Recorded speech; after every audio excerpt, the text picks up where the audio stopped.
Okay, here is my completed screen printing press. I didn't use the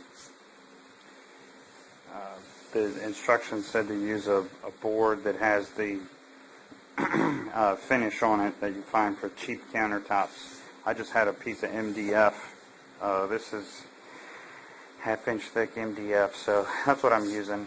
We'll see if it works. If I have to switch it up, no big deal, I'll get it. Here's the completed press.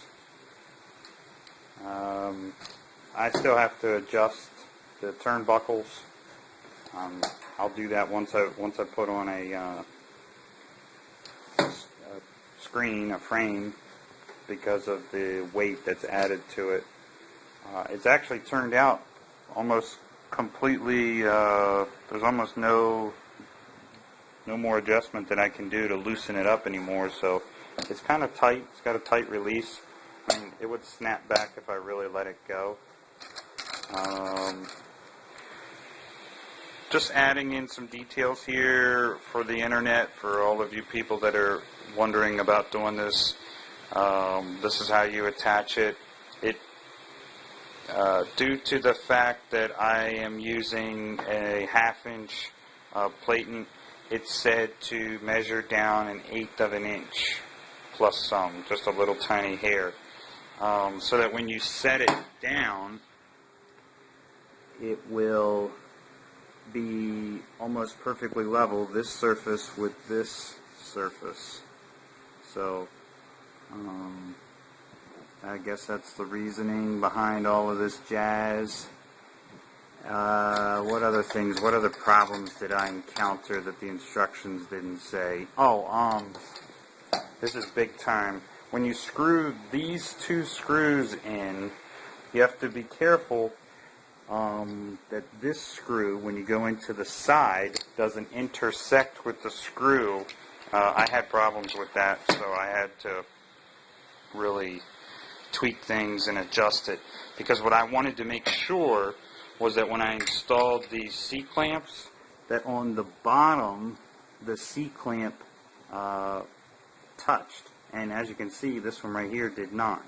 So it's not that it affects it, it doesn't move, but just for that whole, solid construction mentality, I wanted it, but it did not meet on all of the C-clamps. Overall, it's a pretty good job, I think. I think the instructions did a nice job of explaining things. And another gap, whatever. Just like my previous video, I had mentioned that the Lazy Susan, the one that I purchased, is not a 3/4 inch height. So I had to put this additional piece of half-inch MDF so that I would get clearance over here as it turned. So just some little details, some minor notes that you would probably encounter. The Lazy Susan that you purchased from Home Depot, the instructions say to drill, I think it's 2 1/4 from the edge. I can't remember. You can look at the instructions. But that hole ends up being wrong with the Lazy Susan that comes from Home Depot. So what I had to do was I had to take this off and drill from underneath. You can see the tip of my screw. I didn't have any other shorter screws. So, again, the hole just doesn't line up. It lines up with the bottom half if you were to install it with the reverse side, but I installed it so that the bolts were down and screws were up. I didn't put on the shelf on the top that they suggest installing or give you the option. I treated it almost as an optional piece. I'm sure I'll add it later on, but for now, whatever.